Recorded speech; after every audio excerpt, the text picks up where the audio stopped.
जय हिंद दोस्तों, आप सभी लोगों का हमारे द पढ़ाई करो चैनल में बहुत बहुत स्वागत है। फ्रेंड्स, हम इसमें एडुटेरिया जो ऑफलाइन टेस्ट चल रहा है, टेस्ट नंबर 6, ठीक है, 2023 बिहार दरोगा के लिए जो टेस्ट चल रहा है और आपका, तो इसके लिए अब हम देखेंगे कि कितना, तो टेस्ट नंबर 6 लगाएंगे जिसमें हमने 1 से 50 तक कर रखा है और इसका लिंक जो है आपको डिस्क्रिप्शन में मिल जाएगा। और उसके साथ ही अब हम करेंगे पार्ट 2, ठीक है, यानी कि पार्ट 1 हमने कर लिया, अब ये लास्ट पार्ट 2 है। चलिए तो हम स्टार्ट करते हैं। आज का क्वेश्चन है कि अलाउद्दीन खिलजी के रणथंभौर अभियान के दौरान बिहार के किस शासक ने भाग लिया था? तो आंसर हो जाएगा आपका शक्र सिंह, ठीक है। Which ruler of Bihar participated during the Ranthambore campaign of Alauddin Khilji? तो आंसर विल बी शक्र सिंह, ठीक है। तो इसके बारे में हम थोड़ा जानते हैं शक्र सिंह के बारे में कि शक्र सिंह एक दरभंगा का शासक था, दरभंगा का रूलर था और अलाउद्दीन खिलजी के सेनापति शेख मोहम्मद इस्माइल ने इस अभियान में शक्र सिंह को क्या बंदी बना लिया था, ठीक है। इसने कैप्चर कर लिया था, शक्र सिंह को बंदी बना लिया था। कौन? अलाउद्दीन खिलजी का जो सेनापति था शेख मोहम्मद इस्माइल। चलिए अब हम नेक्स्ट क्वेश्चन देखते हैं। तो हमारा नेक्स्ट क्वेश्चन है कि अरुणडेल समिति का संबंध है, Arundale committee is related to, तो ये आपका हो जाएगा विभाजित बंगाल को पुनः संयुक्त करने हेतु, यानी रीयूनाइट द डिवाइडेड बंगाल, ये आपका आंसर हो जाएगा, ठीक है। अरुणडेल कमिटी की गठन की बात करें तो ये कंस्टिट्यूट हुआ था आपका 1906 में गठन हुआ था लॉर्ड मिंटो द्वितीय के समय। और इस कमेटी का उद्देश्य क्या था कि बंगाल को पुनः संयुक्त करने की आवश्यकता पर बल देना, यानी रीयूनाइट करने के ऊपर जो है उसको बल दिया गया। इसके परिणाम स्वरूप क्या हुआ कि 1911 में बंगाल विभाजन जो है रद्द हो गया। पार्टीशन ऑफ बंगाल जो हुआ था उसको जो है रद्द कर दिया गया 1911 में। चलिए अब देखते हैं नेक्स्ट क्वेश्चन। नेक्स्ट क्वेश्चन है कि किसे अकबर द्वारा जगत गुरु की उपाधि प्रदान की गई थी? Who was given the title of Jagat Guru bye Akbar? Answer हो जाएगा हरि विजय सूरी, ठीक है। हरि विजय सूरी को अकबर के द्वारा जगत गुरु की उपाधि दी गई थी। 1582 में जो है अकबर हरविजय सूरी के संपर्क में आते हैं और जैन सिद्धांत को समझने का कोशिश करते हैं। चलिए नेक्स्ट है कि अशोक के किस शिलालेख में पशु बलि की निंदा की गई है? तो प्रथम शिलालेख में पशु बलि की निंदा की गई है अशोक के, ठीक है। In which edict of Ashoka animal sacrifice has been ban? Then answer will be the first inscription. तो प्रथम अभिलेख में पशु बलि की निंदा की गई है। अगर दूसरे शिलालेख की बात करें, प्रथम शिलालेख में तो पशु बलि, दूसरा शिलालेख में मानव चिकित्सा व्यवस्था की चर्चा की गई है, ठीक है, मेडिकल ट्रीटमेंट की जो है बात की गई है। तीसरा हो गया आपका, अगर बात करें पांचवा अभिलेख में, तो उसमें धम्म महामात्रों की नियुक्ति की जानकारी दी गई है। फिफ्थ इंस्क्रिप्शन में क्या है कि धम्म महामात्रों का जो है अपॉइंटमेंट की जानकारी दी गई है आपका पांचवा अभिलेख में, ठीक है। चलिए अब हम देखते हैं नेक्स्ट है हमारा कि किस जेल में जवाहरलाल नेहरू ने डिस्कवरी ऑफ इंडिया पुस्तक की रचना की थी? तो ये आंसर आपका हो जाएगा अहमदनगर जेल, ठीक है, यानी in which jail did Jawaharlal Nehru wrote the book discovery of India? Ahmednagar jail, ठीक है। तो अहमदनगर जेल की अगर हम बात करें तो इनको कब भारत छोड़ो आंदोलन के समय नेहरू जी को गिरफ्तार करके अहमदनगर जेल में रख दिया जाता है और इसी में वो डिस्कवरी ऑफ इंडिया पुस्तक लिखते हैं। नेक्स्ट है कि मोडी लिपि का प्रयोग पहली बार किसके लेखों पे किया गया था? In whose articles was the Modi script used for the first time? तो आंसर हो जाएगा आपका मराठों के लिए जो पहली बार मोदी लेखों का प्रयोग किया गया था, ठीक है। तो अगर मराठा साम्राज्य की बात करें तो उसके संस्थापक शिवाजी हैं। शिवाजी का जन्म अप्रैल 1627 में हुआ। राजा की उपाधि उनको औरंगजेब दिया था शिवाजी को। फिर पुरंदर की संधि होती है 1665 में, किसके बीच? तो महाराजा जय सिंह और शिवाजी के बीच।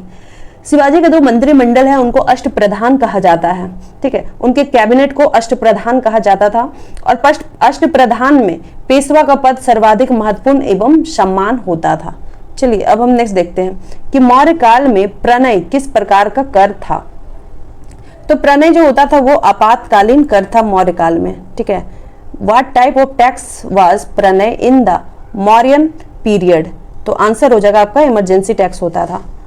तो प्रणय के बारे में हम थोड़ा जानते हैं। तो ये कब किया जाता था? तो इसका जो टैक्स का शुरुआत किया गया था अकाल, भूखमरी जैसे जो भी इमरजेंसी कोई सिचुएशन होगा तो उसमें लोगों को सहायता देने के लिए जो है प्रणय कर का जो है आपको वहां से स्टार्ट किया गया था। नेक्स्ट है कि ऋग्वेद की कौन सी एकमात्र शाखा है जो ऋग्वेद की कौन सी एकमात्र शाखा है जो वर्तमान में भी उपलब्ध है, ठीक है, यानी which of the only branch of Rigveda which is still available today? तो वो है शाकल। ठीक है। शाकल है जो ऋग्वेद का अभी ब्रांच है। ऐसे अगर टोटल ब्रांच की हम बात करें तो टोटल जो आपका है 5 है। साकल, बास्कल, अस्लायन, संखायन और मंडूकायन, ये 5 शाखाएं हैं। साकल, बास्कल, अश्वलायन, सांखायन और मंडूकायन, जिसमें से अभी आपको एक ही शाखा उपलब्ध है, वो है शाकल। नेक्स्ट है कि वैशेषिक दर्शन के प्रवर्तक कौन थे? तो वैशेषिक दर्शन के आपके हो गए कनाद, ठीक है।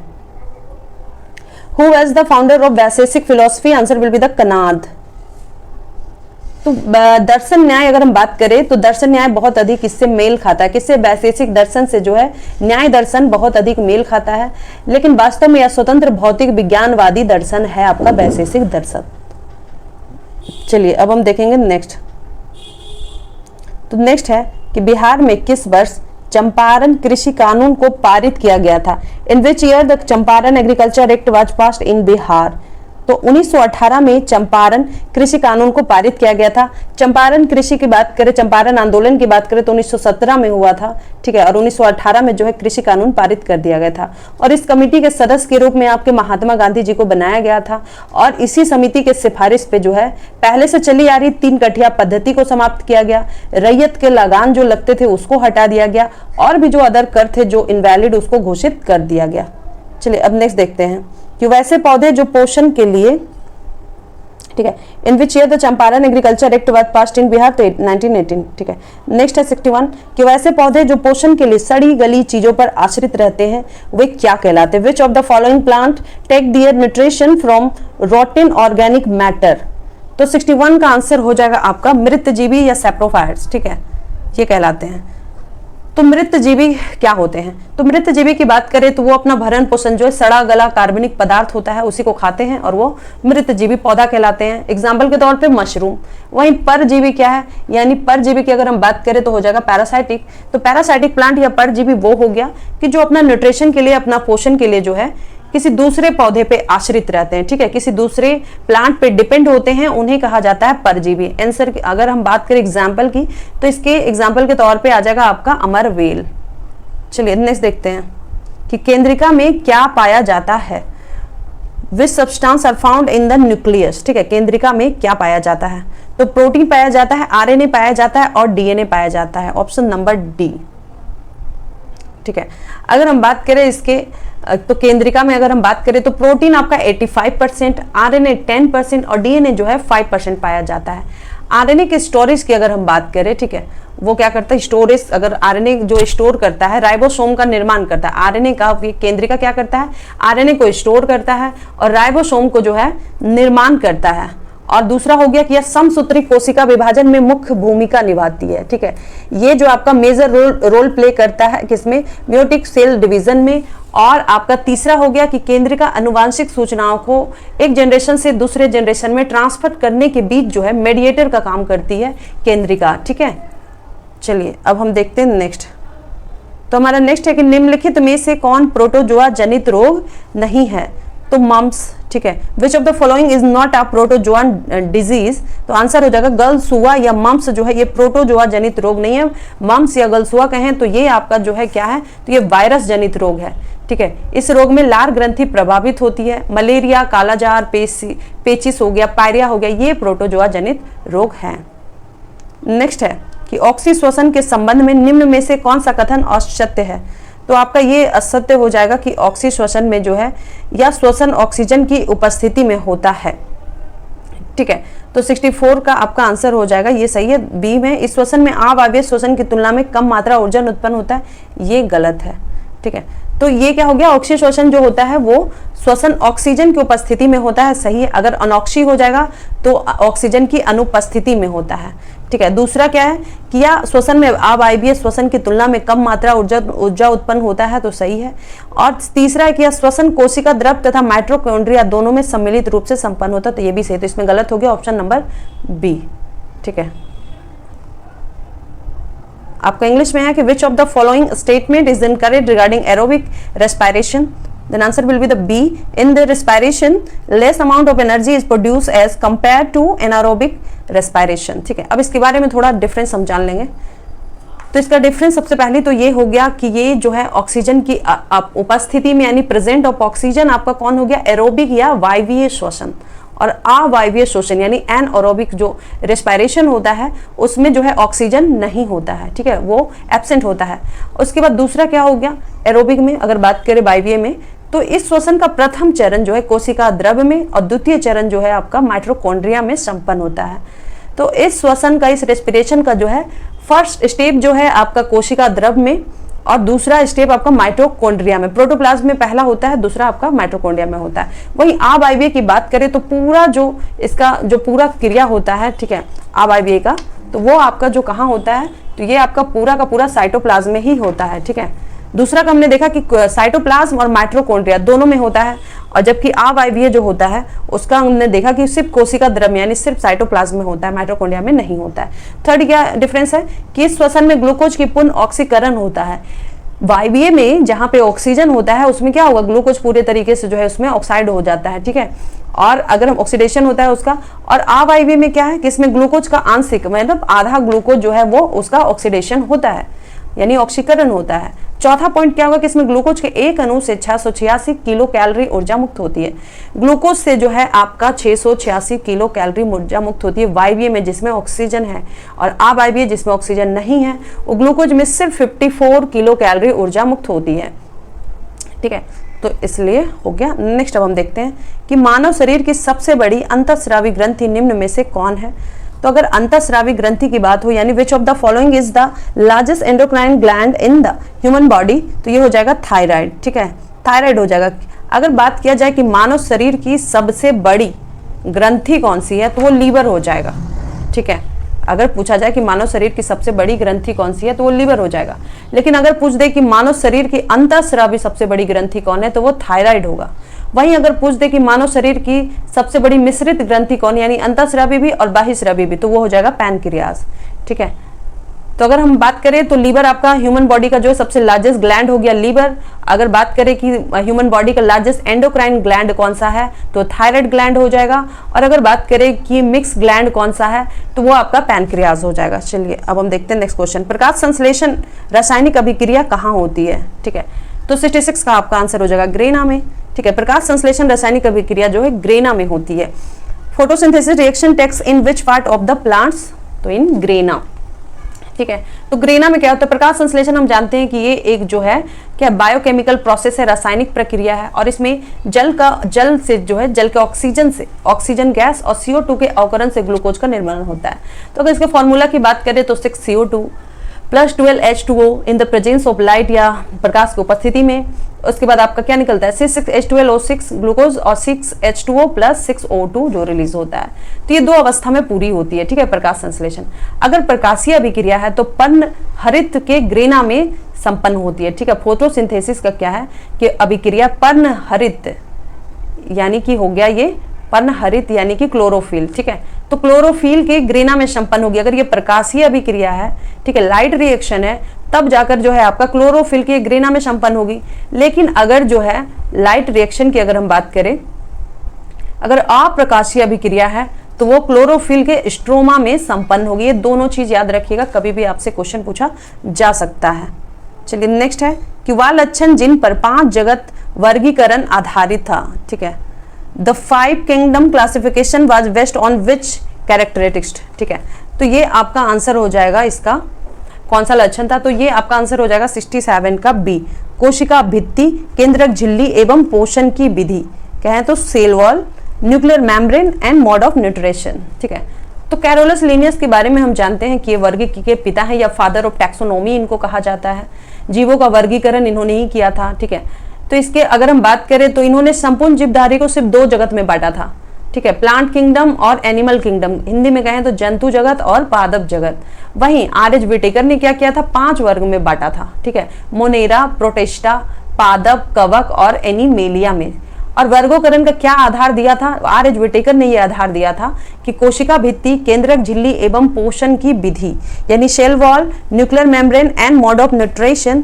और ये किन्होंने दिया था, तो R.H. विटेकर ने जो है ये दिया था, इस अकॉर्डिंग टू R.H. विटेकर।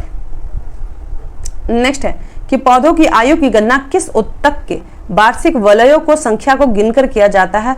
तो आंसर आपका हो जाएगा जाइलम उत्तक। ठीक है, तो the age of plant is calculated by counting the number of annual rings of which tissue? Then answer will be the xylem tissue. अब जाइलम टिश्यू के बारे में जानते हैं हम, फ्लोएम के बारे में जानते हैं कि ये फूड पहुंचाता है, जाइलम के बारे में जानते हैं कि ये जल पहुंचाता है।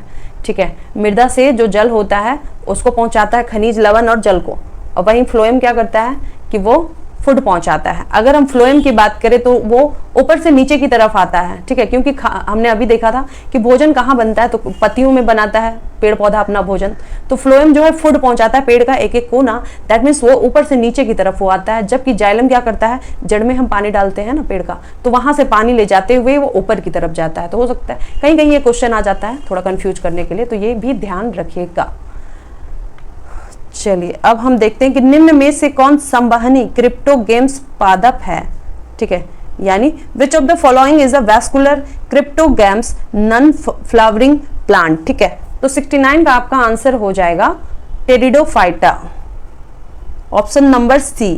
टेरिडोफाइटा जो है ये क्या है आपका, तो टेरिडोफाइटा आपका अपुष्पी पादप है और इसमें जो है जल और भोजन के संवहन के लिए विशिष्ट उत्तक यानी जाइलम और फ्लोएम किसमें पाया जाता है? तो टेरिडोफाइटा में पाया जाता है जाइलम और फ्लोएम। और ये आपका जो वैस्कुलर क्रिप्टोगेम्स या हिंदी में कहें तो पादप संवहनी अपुष्पोदिद, ठीक है, वो कहलाते हैं। तो इसमें क्या होता है कि पादप और पुष्प व बीज का निर्माण नहीं होता है। इसमें क्या होता है कि पादप में फूल नहीं होता है, बीज नहीं होता है। ठीक है, और इसका जो नया पौधा का विकास जो है स्पोर्स के द्वारा होता है। इसका मतलब जो हो गया बीजाणु के द्वारा जो है इसका विकास होता है, तो वो टेरिडोफाइटा कहलाता है। चलिए अब हम देखते हैं नेक्स्ट कि पेयजल में फ्लोराइड की मात्रा अधिक होने के कारण किससे संबंधित रोग होता है? तो पेयजल में अगर फ्लोराइड की मात्रा अधिक होने के कारण किससे संबंधित रोग होता है? The disease related to which of the following is caused due to the high amount of fluoride in drinking water? ठीक है, तो इसका आंसर हो जाएगा आपका 70 का बोन या हड्डी। ठीक है, हड्डी की प्रॉब्लम होती है आपका। ठीक है, तो पेयजल में अगर फ्लोराइड ज्यादा हो जाएगा तो हड्डी से संबंधित, बोन से संबंधित रोग हो जाएगा। और उससे कौन सा रोग होगा? तो आपका फ्लोरोसिस डिजीज हो जाएगा या फ्लोरोसिस नामक रोग हो जाएगा। ठीक है, इसके कारण क्या होगी, हड्डी और जो दांत है वो वीक हो जाएंगे, कमजोर हो जाएंगे जो हमारे हड्डी और दांत। चलिए नेक्स्ट है हमारा प्लूटोनियम न्यूक्लियोटाइड कि नाभिक में न्यूट्रॉनों की संख्या कितनी होती है? The number of neutrons in the nucleus of plutonium nucleotide. तो ये आपका इसमें क्या करना है, आपको जो है बस इतना करना है कि इसको ऊपर वाले को जो है नीचे वाले से आपको घटा देना है, और जितना आंसर आएगा वो हो जाएगा न्यूट्रॉन की नंबर ऑफ न्यूट्रॉन्स हो जाएगा। ठीक है, ऊपर वाला क्या है, अगर हम बात करें 94 PU 242।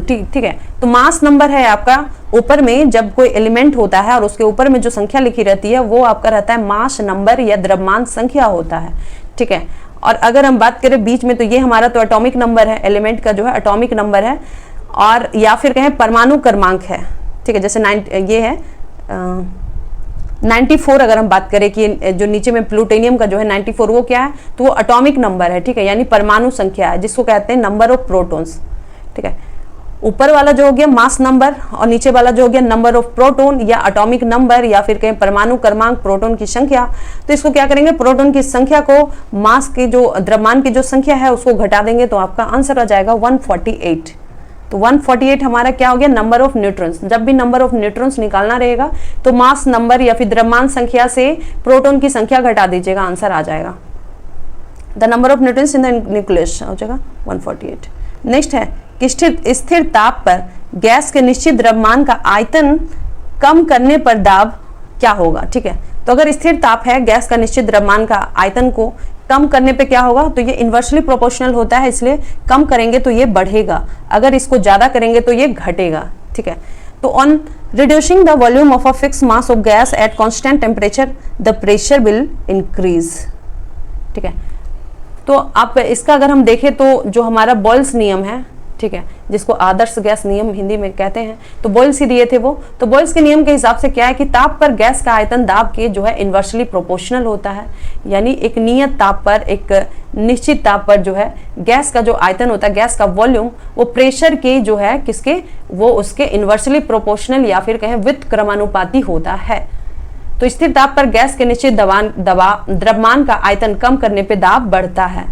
ठीक है। Volume V inversely proportional to 1/P, इसका फॉर्मूला हो गया। चलिए अब हम नेक्स्ट देखते हैं। तो हमारा नेक्स्ट क्वेश्चन है कि गैमेक्सिन, DDT और ब्लीचिंग पाउडर में महत्वपूर्ण यौगिक हैं। Important compound in gammexane, DDT and bleaching powder are. तो आंसर हो जाएगा क्लोरीन। ठीक है। और ये किसमें यूज होते हैं? तो ये कीटनाशी के रूप में या कहें इंसेक्टिसाइड्स के रूप में जो है ये यूज होते हैं। चलिए नेक्स्ट है कि रासायनिक परिवर्तन के लिए औसत्य कथन कौन सा है? तो यानी the incorrect statement for the chemical change is, तो या उत्क्रमणीय परिवर्तन है, यही गलत है क्योंकि ये अनुत्क्रमणीय परिवर्तन है, यानी this is a reversible change नहीं है बल्कि ये दिस इज अ इनरिवर्सिबल चेंजेस है। ठीक है, लेकिन यहाँ पे जो है आपका इरिवर्सिबल हो गया। तो अगर बात करें कि रासायनिक परिवर्तन में गलत हो गया ये उत्क्रमणीय, तो बाकी क्या है कि ये आंसर सही होगा कि जो रासायनिक परिवर्तन होते हैं उसके ऊर्जा में भी परिवर्तन होते हैं। जब रासायनिक परिवर्तन होते हैं तो पदार्थों का आंतरिक संगठन परिवर्तित होता है, नए उत्पाद निर्माण होता है। ठीक है, तो आंसर हो जाएगा आपका ए नंबर ही गलत है, बाकी ठीक है। चलिए नेक्स्ट देखते हैं कि कैलेमाइन एक खनिज है, इसका रासायनिक सूत्र क्या है? तो ZnCO3। ठीक है, calamine is mineral whose chemical formula is ZnCO3, zinc carbonate. तो अगर हम जिंक कार्बोनेट की बात करें तो इसका उपयोग होता है आपका त्वचा संबंधी रोग यानी स्किन रिलेटेड डिजीज में इसका यूज होता है। चलिए नेक्स्ट है कि यदि किसी वस्तु का वेग दुगना कर दिया जाए तो उसकी गतिज ऊर्जा क्या होगी? ठीक है, तो उसकी गतिज ऊर्जा जो है 4 गुना हो जाएगी। अगर किसी वस्तु का वेग दुगना कर दिया जाए तो उसकी गतिज ऊर्जा 4 होगी, क्योंकि काइनेटिक एनर्जी का फॉर्मूला है kinetic energy equal to 1/2 mv²। m क्या है? m मास है, b क्या है? वेलोसिटी है। यानी मास अगर किसी वस्तु का वेग को अगर दुगना कर दिया जाए तो उसकी गतिज ऊर्जा जो है 4 गुनी हो जाएगी। चलिए अब देखते हैं नेक्स्ट, H2SO4 का एटॉमिक सिटी कितना होगा? ठीक है, तो ये आपका आंसर हो जाएगा what will be the atomicity of the H2SO4, या फिर H2SO4 का परमाणुकता कितना होगा? तो 7 हो जाएगा। कैसे किया इसने? H में आपका है 2, ठीक है, S में आपका है 1 और O आपका 4 है, तो 4 1 5 5 2 7 इस तरीके से जोड़ के जो हम एटोमिसिटी निकालते हैं। ठीक है, हाइड्रोजन आपका 2 हो गया और उसके बाद फिर आपका जो है सल्फर आपका 1 हो गया, और उसके बाद अगर ऑक्सीजन की बात करें तो ऑक्सीजन यहाँ पे 4 है, तो ये इक्वल टू हो जाएगा आपका 7। ठीक है, तो चलिए अब हम आगे देखते हैं। तो अब हम देखेंगे 78 नंबर क्वेश्चन। तो 78 नंबर है कि पृथ्वी पर किसी वस्तु का पलायन वेग चंद्रमा पर उस वस्तु के पलायन वेग से होगा।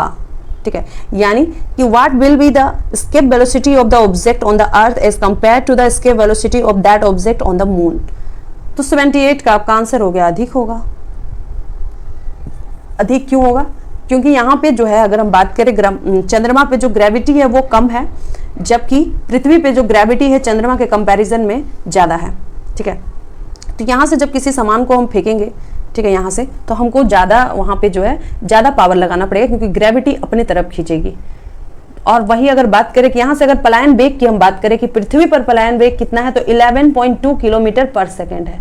ठीक है, और चंद्रमा से पृथ्वी की तुलना में ग्रेविटी कम होने की वजह से जो है उसका पलायन वेग कम है। ठीक है, अभी मुझे याद नहीं कि कितना है, तो चंद्रमा पर उस वस्तु का पलायन वेग से अधिक होगा, यानी चंद्रमा से जो फेंकेंगे, ठीक है, तो वो जो है ग्रेविटी उसमें कम है तो कम खींचेगी, तो इसलिए हमको वहां पे कम लगेगा। और पृथ्वी से वही चीज फेंकेंगे चंद्रमा के कंपैरिजन में, तो पृथ्वी में ज्यादा लगेगा क्योंकि ग्रेविटी जो है अपने तरफ ग्रेविटेशनल फोर्स या गुरुत्वाकर्षण कहें तो वो आपको जो है गुरुत्वाकर्षण बल, जब भी आप कोई सामान फेंकते हैं तो गुरुत्वाकर्षण बल आपको खींचती है, तो यही बात है। तो इसलिए यहाँ पे ग्रेविटी का ही सारा कैलकुलेशन है। तो चलिए अब हम देखते हैं नेक्स्ट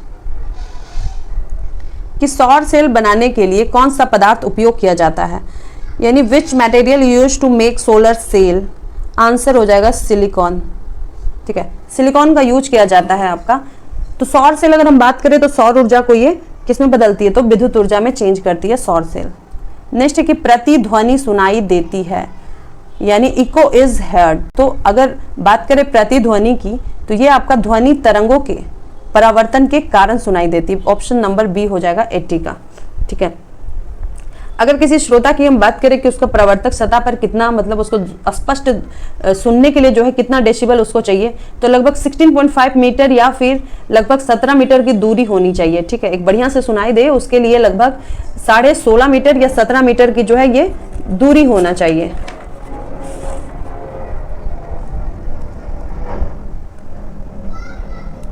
नेक्स्ट है कि सह्याद्री के नाम में निम्नलिखित में कौन जाना जाता है सह्याद्री के नाम से? Which of the following is known as Sahyadri? तो वो जगह वेस्टर्न घाट। ठीक है, पश्चिमी घाट को जो है सह्याद्री के नाम से जाना जाता है ये। और इसकी ताप्ती नदी की बात करें, ये श्रृंखला कहाँ से कहाँ तक है? तो ताप्ती नदी से लेकर के कन्याकुमारी तक है। ठीक है, लगभग 1600 किलोमीटर की लंबाई में ये फैली हुई है। इसके उत्तरी भाग में बात करें तो बेसाल्ट की चट्टानें हैं और थाल घाट, भोर घाट, पाल घाट, पश्चिम घाट के प्रमुख दर्रे हैं। नेक्स्ट है कि भारत और नेपाल के मध्य कौन सी नदी सीमा बनाती है? तो काली नदी। ठीक है, which river forms the boundary between India and Nepal? Answer will be the Kali river. ठीक है, काली नदी बात करें तो इसको महाकाली, काली गंगा या शारदा के नाम से भी जानते हैं। और भारत का उत्तराखंड और यूपी राज्यों में बहती है ये नदी। और इस नदी का अगर उद्गम स्थान की बात करें तो हिमालय में काला पानी नामक स्थान है, वहां से आपका ये पिथौरागढ़ जिले में, उत्तराखंड राज्य के पिथौरागढ़ जिले में है, वहां से बहती है और अपने ऊपरी मार्ग पर जो है नेपाल के साथ भारत के पूर्वी सीमा बनाती है, जहां इसे क्या महाकाली कहा जाता है। और इस नदी उत्तराखंड और उत्तर प्रदेश के मैदानी क्षेत्रों में पहुंचने पर शारदा नदी के नाम से जानी जाती है। जब ये उत्तराखंड और उत्तर प्रदेश के मैदानी क्षेत्र में पहुंचती है तो इसी को जो है शारदा नदी कहा जाता है। चलिए नेक्स्ट है कि भारत के उत्तरी मैदान में शीतकाल में वर्षा किस कारण से होती है? तो 83 का आपका आंसर हो जाएगा पश्चिमी विक्षोभ, यानी ऑप्शन नंबर ए। ठीक है, the rain occurs in winter in the northern plain of India due to from western disturbance. ठीक है, अगर हम बात करें वेस्टर्न डिस्टर्बेंस या पश्चिमी विक्षोभ का, तो ये ठंडे के दिन में होती है और उत्तरी मैदान में इससे वर्षा होती है। और इससे क्या होता है, भूमध्य सागर, ये कहाँ से उत्पन्न कहाँ से होती है? ठीक है, इसका ओरिजिन कहाँ से होता है? तो भूमध्य सागर एवं अटलांटिक महासागर से होता है। वहां से वो क्या करती है, तो वो जो है वहां से आर्द्रता ग्रहण करती है, मॉइस्चर जो है वहां से ग्रहण करती है। और उत्तर भारत में पश्चिमी विक्षोभ से होने वाली वर्षा से गेहूं के जो कृषि है उसको बहुत अधिक जो है बेनिफिशियल उसके लिए होता है, बेनिफिट मिलता है। अब हम इसको मिलाते हैं सूची 1 को सूची 2 से। ठीक है, तो ये है आपका उष्णकटिबंधीय वन। तो उष्णकटिबंधीय वन की अगर हम बात करें तो वो हो जाएगा आपका साइलेंट वैली। ठीक है, यानी ए का 3, तो ए का 3 हो गया। अगर हम बात करें अल्पाइन वन का तो वो आपका अरुणाचल प्रदेश, यानी बी का 2, तो हो जाएगा ऑप्शन नंबर बी। ठीक है, तो हो गया आपका, देखिए उष्णकटिबंधीय वन हो गया साइलेंट वैली, अल्पाइन वन बात करें तो अरुणाचल प्रदेश, पतझड़ वन राजस्थान, शंकु वृक्ष वन आपका हिमाचल प्रदेश। ठीक है, इसमें क्या है, इसमें भी वही चीज है कि ट्रॉपिकल फॉरेस्ट आपका साइलेंट वैली, अल्पाइन फॉरेस्ट आपका हो गया अरुणाचल प्रदेश। ठीक है, tropical forest will be the Silent Valley, alpine forest in Arunachal Pradesh, autumn forest in Rajasthan and coniferous forest it's in Himachal Pradesh. Then answer will be the option number B. Next है कि कोरबा कोयला क्षेत्र में किस राज्य में स्थित है? In which city is the Korba coal field located? तो आंसर हो जाएगा आपका छत्तीसगढ़ में है कोरबा। ठीक है, ये कोयला के लिए जाना जाता है छत्तीसगढ़ में। और ये किस नदी के किनारे है? तो हसदेव नदी के किनारे है। लगभग 530 किलोमीटर के क्षेत्रफल में ये फैला हुआ है और इसके समीप ही कोरबा ताप विद्युत केंद्र भी स्थित है। ठीक है, कोरबा थर्मल पावर प्लांट जो है कोरबा में ही है। चलिए अब हम देखेंगे कि निम्नलिखित में से कौन जीवाश्म ईंधन नहीं है? तो लकड़ी जो है, विच of the following is not a fossil fuel? तो ये आपका हो गया लकड़ी जो है आपका जीवाश्म ईंधन नहीं है। जीवाश्म ईंधन क्या कहलाता है? तो जीवाश्म ईंधन जो आपका होता है कि करोड़ों साल से भी पहले जो मृत जानवर होते हैं, पेड़ पौधे होते हैं, तो उनके अवशेष से बना हुआ जो ईंधन होता था, जो फ्यूल होता है, तो उसे जीवाश्म ईंधन के अंतर्गत रखा जाता है। कोयला हो गया, डीजल, पेट्रोल, केरोसिन, ये सब जो है क्या है, जीवाश्म ईंधन है। और वही लकड़ी जो है एक ठोस जैव ईंधन है। चलिए अब हम देखते हैं नेक्स्ट क्वेश्चन। नेक्स्ट क्वेश्चन है कि शून्य अंश अक्षांश तथा शून्य अंश देशांतर कहाँ मिलते हैं? तो ये आपका अटलांटिक महासागर में मिलते हैं। ठीक है, 0 degree latitude and 0 degree longitude meet in the Atlantic Ocean, ठीक है। तो अटलांटिक में जो है ये मिलते हैं। तो अगर हम इसके बारे में बात करें तो ये आपका कहाँ पे, तो ये अफ्रीका के पश्चिमी भाग में स्थित गिनी की खाड़ी में मिलते हैं, ठीक है। और यही खाड़ी जो है आपका अटलांटिक महासागर या इसी को कहते हैं अंध महासागर। चलिए नेक्स्ट है कि अगुलहास जलधारा किस महासागर में प्रवाहित होने वाली जलधारा है। In which ocean is the Agulhas current flows. तो वो आंसर हो जाएगा अगुलहास आपका जो है हिंद महासागर का गर्म जलधारा है, ठीक है। 88 हो गया। अब देखेंगे 89। हैली नामक धूमकेतु का परिक्रमण काल है। The orbital period of Halley's comet is. तो ये हो जाएगा 76 साल है, ठीक है। हैली नामक धूमकेतु का परिक्रमण काल कितना है, वो 76 साल। तो 76 साल अगर बात करें कि अभी कब दिखेगी या कब दिखी थी, तो ये लास्ट टाइम में देखा गया था 1986 में, और अब 76 साल के बाद 2062 में दिखाई देगी। चलिए नेक्स्ट है कि विश्व ग्लोब के निर्माता हैं। Who made the world globe. तो उसका आंसर हो जाएगा मार्टिन बेहम। इन्होंने जो है विश्व ग्लोब बनाया था। अगर हम बात करें अगेंजी मेंडर को, तो ये विश्व मानचित्र बनाए थे, ठीक है। अगेंजी मेंडर आपका विश्व मानचित्र बनाए, यानी कि वर्ल्ड मैप बनाए थे। और इरेस्टोथेनिस की बात करें तो ये आपका व्यवस्थित भूगोल का जनक या कहें तो फादर ऑफ सिस्टमैटिक ज्योग्राफी कहलाता है इरेस्टोथेनिस, ठीक है। और हिकेटियस क्या है, तो भूगोल का ये जनक कहलाता है। फादर ऑफ ज्योग्राफी हिकेटियस है, लेकिन इरेस्टोथेनिस जो है वो आपका जो है सिस्टमैटिक ज्योग्राफी का फादर है, यानी व्यवस्थित भूगोल का जनक है। चलिए नेक्स्ट है कि चर्चित पुस्तक अर्थशास्त्री गांधी के लेखक कौन है। तो जयतीर्थ राव हैं, ठीक है। Who is the author of the famous book अर्थशास्त्री गांधी। जयतीर्थ राव। इन्होंने 2022 में ये पुस्तक पब्लिश की थी। ये गांधी जी का जो इकोनॉमिक उनका जो सिद्धांत रहा है अर्थशास्त्री गांधी, उसी के हिसाब से आर्थिक दर्शन पर आधारित है आपका अर्थशास्त्री गांधी। अब 92 नंबर हम देखते हैं क्या, हाँ चलिए 92 नंबर जो है आपका मैथ है 2011 की जनगणना के अनुसार भारत में पुरुष साक्षरता दर कितना है, ठीक है। तो इसका आंसर हो जाएगा 80.9% है, ठीक है। What is the male literacy rate in as per the 2011 census. तो 80.9% जो है आपका पुरुष साक्षरता दर है भारत में, ठीक है। अगर हम बात करें कि 2011 के हिसाब से महिला साक्षरता दर कितना है, तो 64.6% जो है महिला साक्षरता दर है। अगर टोटल साक्षरता दर देखें कि कितना है भारत का, तो टोटल अगर हम देखें लिटरेसी रेट तो 73% है। नेक्स्ट है कि कच्चे तेल का सर्वाधिक उत्पादन किस राज्य में होता है। Which state has the maximum production of crude oil. तो हम ये हो जाएगा आंसर हो जाएगा आपका राजस्थान, ठीक है। राजस्थान में आपका जो है सबसे ज्यादा, पहला नंबर पे राजस्थान आता है जहां कच्चा तेल सबसे ज्यादा उत्पादन होता है। दूसरा गुजरात हो गया, तीसरा असम हो गया। नेक्स्ट है कि केंद्रीय गंगा प्राधिकरण की स्थापना किस वर्ष की गई थी। In which year the central Ganga authority was establish. तो 1985 में की गई थी आपका केंद्रीय गंगा प्राधिकरण की स्थापना। नेक्स्ट है कि निम्नलिखित में कौन खाद्य श्रृंखला का सही क्रम है। विच of the following is the correct order of the food chain. तो उसका आंसर हो जाएगा आपका 95 का आपका आंसर हो जाएगा ऑप्शन नंबर सी, ठीक है।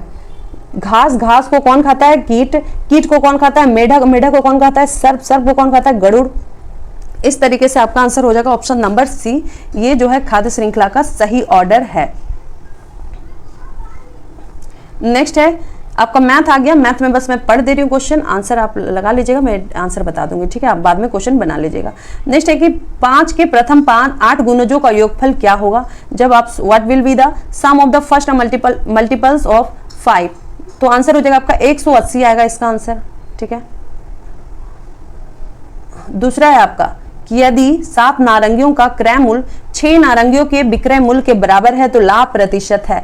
If the cost price of 7 oranges is equal to the selling price of 6 oranges then the profit percentage is. तो जब आप इसको सॉल्व करेंगे तो आपका आंसर आ जाएगा ऑप्शन नंबर डी, ठीक है, 16.2/3%।